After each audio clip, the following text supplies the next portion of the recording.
Almost a year ago, on April 30th, 2018, the government announced April 10th, 2019 as the day when Belizeans would decide whether or not they want the I.C.J. to settle the Belize-Guatemala dispute.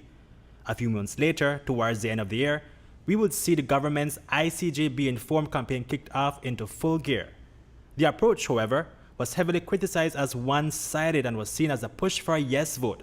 Opposition leader John Briceño commenced a campaign on a postponement of the I.C.J. referendum. Apart from his public statements, the leader of the opposition had raised privately with me the possibility of a postponement when we met a little over a week ago.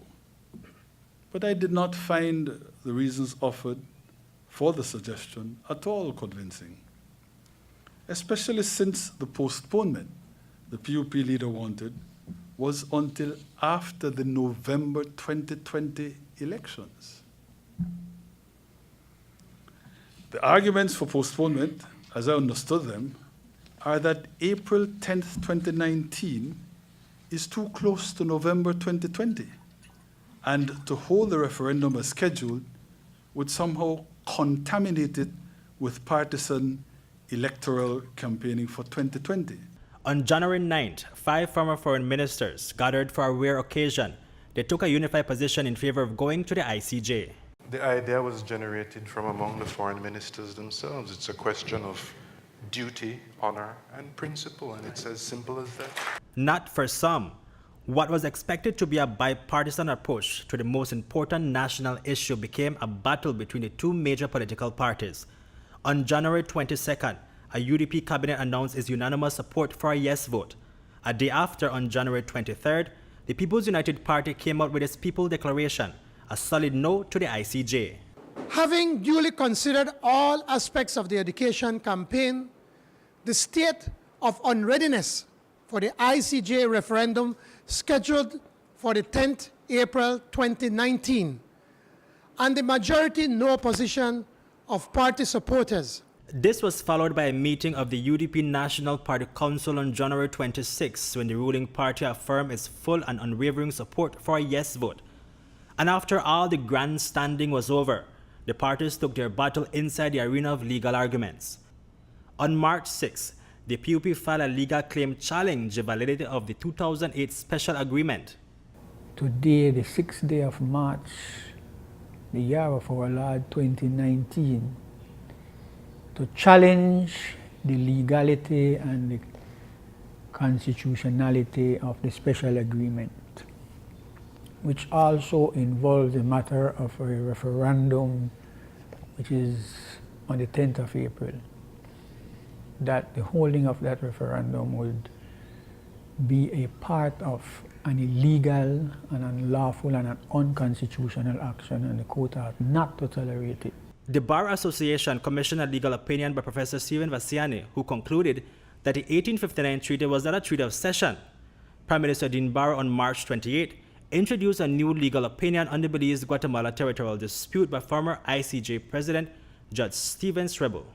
He ends his opinion in clarion fashion. Belize has good title to all its territory, including the islands and islets offshore, and the claim by the Republic of Guatemala is without merit and would be regarded as such by the International Court of Justice.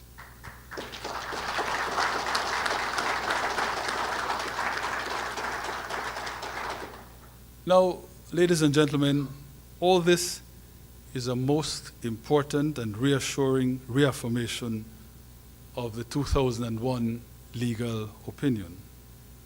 What is completely new, though, is Judge Strebel's additional certification of the fact that Belize would be entitled to obtain interim relief from the I.C.J. if we vote yes in the referendum. On April 3rd, after hearing arguments, the Chief Justice Kenneth Benjamin granted the PUP an interim injunction effectively stopping the I.C.J. referendum, while dates were set to hear substantive arguments.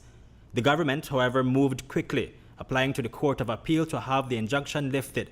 The government failed to convince the court to hear its case. We will not be having a referendum on Wednesday, April the 10th. It was a difficult moment for the PM, especially since he exerted confidence on October 29, 2018, when he said this.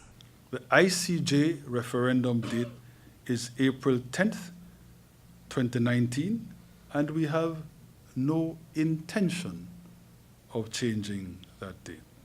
Unless a natural disaster forced him to do so, as he said on February 22nd of this year. And so I am in no doubt that we are poised and ready to go, and nothing short of a natural disaster ought to detain the holding of that referendum.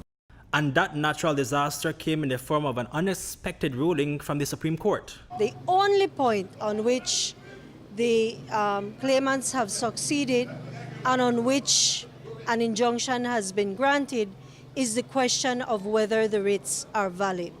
So that is going to be a rather technical view of looking at the writs to see if they square up and they're in order. That matter has been scheduled for hearing on Monday, April 15th. I am entirely convinced I shall go to my grave secure in the knowledge that the Chief Justice got it horribly wrong. And to fix that, the PM is now looking to the CCJ and the House of Representatives. Hipolito, Novelo, News 5.